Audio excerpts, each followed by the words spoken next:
Good afternoon. I'm Ireland Viscount in for James Crummell. A large wildfire has broken out in Cumberland County. That's where our Evan Papalis is with the latest. Evan, what can you tell us? Yeah, Ireland, we're here at the Michaux State Forest where this large wildfire has broken out. It started around 5 p.m. yesterday, and crews are still battling it here, and we're pleasant to be joined by Josh Thompson, the Public Information Officer for the Pennsylvania Bureau of Forestry. Josh, just kind of give us the rundown. What information do we know so far about this fire? So right now the fire is standing at about 50 to 75 acres. We've got about 50 personnel out there working on the fire right now, and along with some heavy equipment and some aircraft that are fighting the fire as well.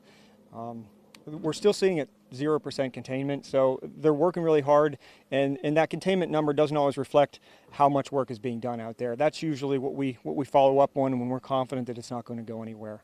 Talk about how difficult it is to contain, especially we're talking 50 to 75 acres here. How difficult is it to start to contain a fire like this with these conditions?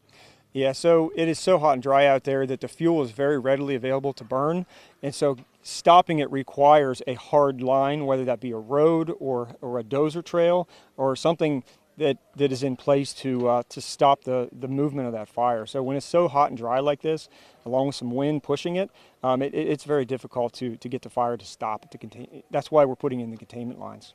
And maybe a message for you to people that maybe are in the surrounding area or traveling in this area to maybe avoid the area? Yeah, if people could avoid the area, there are road closures in effect.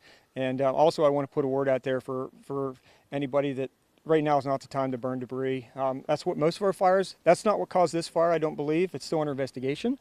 But this time of year, the biggest thing is we need to avoid starting new fires.